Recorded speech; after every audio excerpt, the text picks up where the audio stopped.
A Van Fleet day of fire, like gunfire? Huh, artillery fire. But what does that have to do with Van Fleet? Can they keep that up? Huh, how about that? All right, see ya. May 13th, 1951. Douglas MacArthur is testifying before the Senate, proud and infallible, certain of his convictions, certain he has the U.S. military on his side. Well, this week, we find out just how true that is.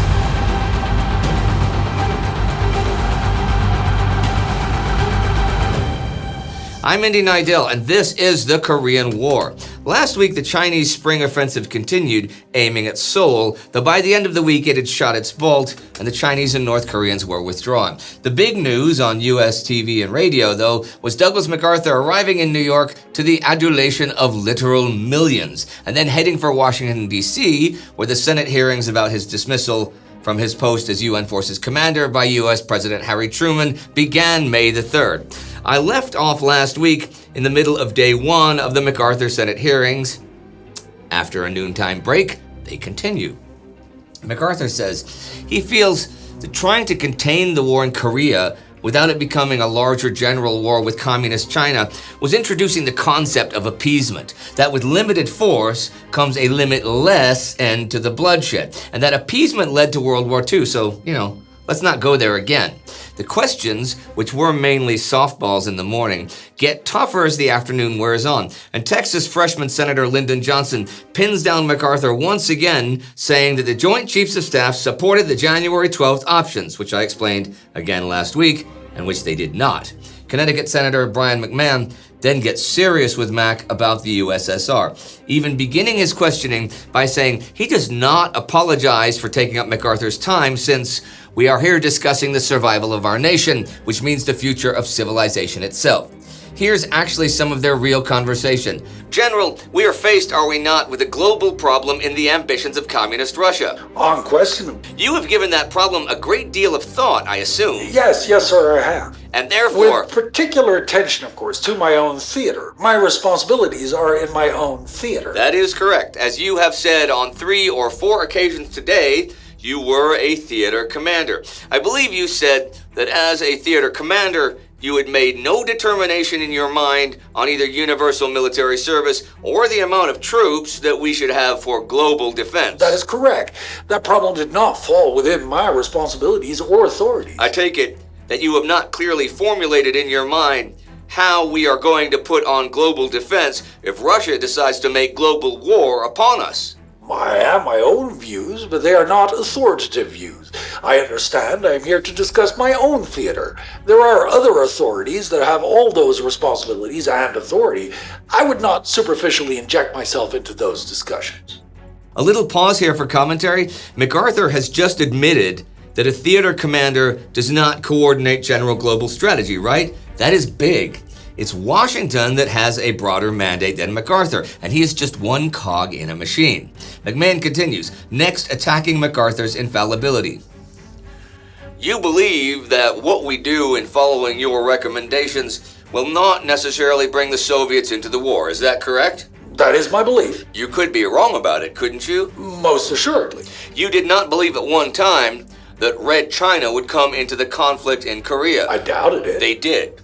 You now doubt that the Soviets... In that I was supported by practically everybody. The best informed authorities presented that fact. In other words, everybody that had to do with it turned out to be wrong. And now, of course, we can't all agree that there is a possibility that the Soviets will come in if we adopt the recommendations that you recommend we carry out. You see, General, what I want to find out from you is this, that if you happen to be wrong this time and we go into all-out war, I want to find out how you propose to defend the American nation against this war. That doesn't happen to be my responsibility, Senator. My responsibilities were in the Pacific, and the JCS and the various agencies of this government are working day and night for an overall solution to the global problem. The talk continues about nuclear capabilities, which MacArthur says he's not an expert about the war in Korea and casualties and all, and appeasement. And MacArthur continues to insist that the U.S. military is capable of defending Europe and Asia at the same time. Then McMahon asks if MacArthur thinks that we are ready to withstand a Russian attack in Western Europe today? My concepts on global defense are not what I am here to testify on. I do not pretend to be an authority now on those things. And the trap closes. Through these statements, MacArthur unwittingly admitted what the President, Atchison, and the JCS had maintained all along, that he was a tiresome meddler in affairs on which he was ignorant, and that he was blind to needs other than those of his own Far East command. McMahon then goes after him as a China expert, and as they reach the end of the day comes this exchange. Do you believe in the concept of collective security upon which our foreign policy is based? What do you mean by collective security? I mean the attempt to weld together a military alliance to keep the peace, such as we have attempted to do in the North Atlantic Pact. I have only superficial knowledge of the North Atlantic Pact, Senator. I am not prepared to discuss it in any way, shape, or manner. Neither its provisions nor its implementation? I have only the ordinary knowledge that any officer would have on it. You have experts on that. Through his own testimony, MacArthur labeled himself a commander with parochial interests and knowledge. No longer could he posture as the master world strategist whose view from the Daiichi sanctuary was superior to that of diplomats and other military professionals. So that's day one. Day two kicks off with talk about China. MacArthur now says that sending 500 or so military advisors with Chiang Kai-shek's nationalist army, should they attack mainland China, would be okay. Senator Henry Cabot Lodge wonders what the consequences would be should Chiang attack and fail and be wiped out. Formosa would fall then, right? MacArthur says that's an unanswerable hypothetical. MacArthur is helped somewhat here in his testimony by Senator Richard Russell, who doesn't only chair these hearings, but also chairs the Armed Services Committee, who control a lot of military spending, and who kind of agrees with MacArthur about action against China, though the Truman administration is clear that that's not what they want.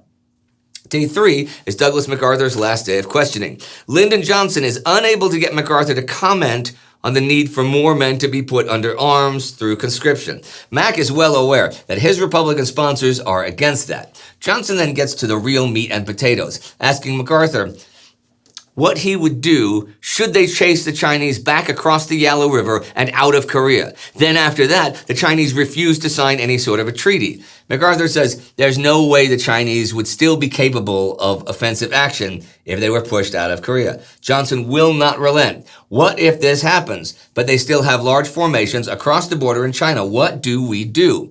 Would we not have to keep a large number of men in Korea to protect their position? Johnson's point here is going to war with China to maintain a free Korea would not be just lobbing a few bombs over the Yalu River, but would require hundreds of thousands of men remaining in Asia. Well, MacArthur's testimony ends. It fills 787 typed pages. And the stage is now to be turned over to the diplomats and the military men responsible for administration policy. The Joint Chiefs of Staff have been analyzing MacArthur's testimony word for word, and the major point they wish to challenge is his assertion that they approved the actions proposed back on January 12th. Again, ramping up the economic blockade on China, starting a naval blockade, ending restrictions on recon of Manchuria on the Chinese coast, and ending restrictions on Chiang Kai-shek's operations. They are unanimous that this is very much not the case. They did not approve this. George Marshall gets things going the 7th, first refuting the assertion that he overruled the Joint Chiefs and their opposition to turning Formosa over to Communist China and allowing it a seat at the United Nations. He says there has been no deviation at all from the administration policy against both such things. He then emphatically says there was no approval of those January 12th actions. Over the course of the hearings, he will be echoed by all the other chiefs. I can sum the general mood up with this. Marshall stood in essential disagreement with almost every point MacArthur made about the conduct of the war. He did not share MacArthur's confidence that his proposed moves against the Chinese wouldn't lead to a broader war. The fundamental divergence was between a theater commander with a limited mission and that of the President, the Secretary of Defense, and the Joint Chiefs of Staff. But what was new in MacArthur's case was the wholly unprecedented situation of a theater commander's publicly expressing his displeasure at and his disagreement with the foreign and military policy of the United States. Each of the other chiefs will confirm that they supported the decision to relieve MacArthur from command. The talk again turns to China and MacArthur's view that Chiang's nationalist army on Formosa was an excellent force of 500,000 men. Marshall reports the findings of a 37-man team sent to Formosa to dig into the issue. They reported that the condition of the men was so poor they couldn't be counted on even to defend Formosa. Chairman of the Joint Chiefs, Omar Bradley, posits that morale among them is so bad that if they went into war with the Chinese communists, huge numbers of them would defect, and they could not possibly mount an offensive against mainland China. However, all the China testimony, all talk of Chiang's forces, is removed from the record when it goes public. I mean, they don't want to give the Chinese communists all this intelligence about the actual state of Chiang's forces. But not doing so means not publicly challenging MacArthur's assertion that they're wasting an ally that could be used in Korea, making them look bad in the press. That's a tough choice to make. I'm actually going to quote Golden again. I'm going to break the timeline for a sec here because I think it's something important that we forget about. The JCS decision reverberated in American public life for the remainder of the 1950s and well into the 1960s. Republican politicians spoke windily about unleashing Chiang Kai-shek, as if only a restraining rope kept the nationalist general from scattering the communists with a few yelps and snarls. The issue was false. The American leash did not inhibit Chiang, it saved him. Had he been set loose, the communists would have finished the Chinese Civil War in short order. Marshall also takes issue with MacArthur's specific plans for China, claiming that its size makes it invulnerable to aerial attack, and bombing coastal cities isn't going to win any war there. He points to the Japanese from 1937 and 1945, who occupied most of the Chinese coast and a bunch of land extending inland from that, and they sure didn't win the war against China. He and the other Joint Chiefs also say that the Chinese are also, like them, fighting a limited war. The hearings continue well beyond this week, so I'll talk more about this next week, for I do have to turn my attention to Korea. Most of the UN forces are busy fortifying the no-name line, but east of Route 24, ROK, South Korean units, there are to advance some 10 to 25 kilometers to the Missouri line. They should clear a stretch of Route 24 and a secondary road that goes east to the coast for the ROK over there to use as a supply line. On the 7th, 6 ROK divisions begin the advance. By the 9th, against virtually no opposition, elements of ROK 11th Division have advanced all the way to Goseong, where Route 24 reaches the coastal highway, and have occupied it. At the left of the ROK advance, ROK 5th Division reaches the Missouri line that same day.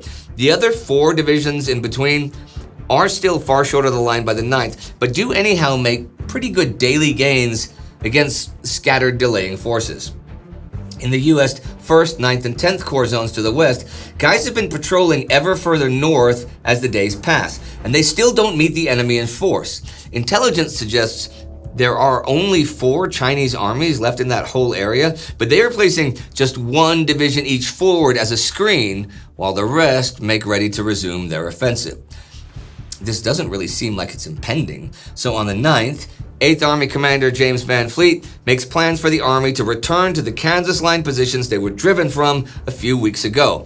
At first, the 3 Corps are scheduled to attack the 12th to reach Line Topeka, running from Munsan-ni east through Chonchon, then over to India. Van Fleet changes his mind the 11th, though, since new intelligence suggests maybe the enemy is about to attack. Air observation of enemy troops where none previously had been suggested forward movements under cover of darkness. Reports told of large enemy reconnaissance patrols, and both agents and prisoners alleged an early resumption of the offensive. Extensive smoke screens rose north of the 38th parallel, ahead of the 9th Corps, and above the Huachon Reservoir in the 10th Corps sector. By now, Van Fleet is getting reports of 5 Chinese armies massing west of the Pukan River, so he has 9th Corps Commander William Hogue beef up the Pukan corridor. Van Fleet also plans to fire huge amounts of artillery there, 5 times the normal amount of daily fire. His G4, Deputy Chief of Staff and Logistics Chief Colonel Albert Stebbins, says they can maintain the Van Fleet Day of Fire for 7 days, maybe more, but that might affect other stuff, since if they use all their transportation for hauling artillery, Well, then they can't haul any other supplies. They do have enough food and gas stored for more than a week, though. As a reserve force, Van Fleet has U.S. 3rd Division, and they are to be prepared to make counterattacks in 1st, 9th, or 10th Corps sectors with just 6 hours' notice and strength of at least a regimental combat team. So on the 11th, the 15th RCT starts assembly like 55 kilometers southeast of Seoul to back up 10th Corps. 65th RCT some 30 kilometers southeast of Seoul to back up 9th Corps, and the 7th RCT in Seoul to assist 1st Corps. Also in the reserve is the Canadian 25th Infantry Brigade, who arrived in Korea May 5th. Next week, they'll also set up shop southeast of Seoul. These 6 ROK divisions in the east are not to make any more tries to reach the Missouri line, but are to stay forward of no name. From putting together various reports, it seems that the enemy is shifting force eastward, and some Chinese units might even move beyond Chuncheon. On the 10th, a captured Chinese medical officer says 3 Chinese armies are to march east starting that day, and then attack U.S. 2nd Division and the ROK divisions starting the 14th. Another guy captured today says something similar, but that attacks on 2nd Division will be together with KPA, North Korean, units. 10th Corps observers report large enemy groups moving east as far as Yanggu, and an enemy deserter, an engineer, picked up today, says his battalion has been bridging the Pukan River.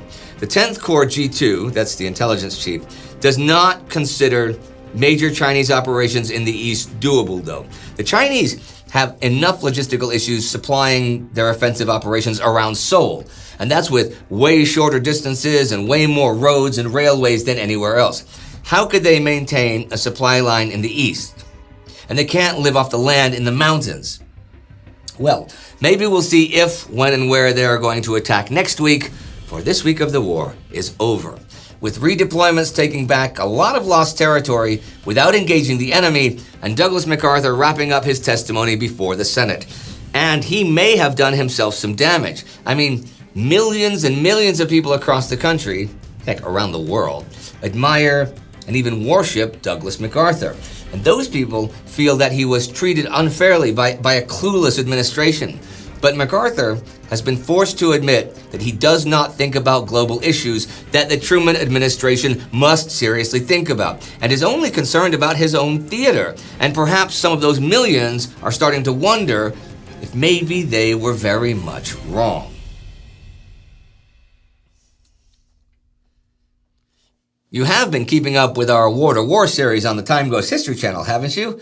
If not, then you're missing out, because it's really awesome, and it covers the rest of the world in the late 40s and early 1950s, so go and check that out. That and this, and all that we do, is brought to you by the Time Ghost Army. These are the newest commissioned officers, and Jack Taylor is the Army Member of the Week. You too can join the Army at patreon.com or timeghost.tv. Do not forget to subscribe. See you next time.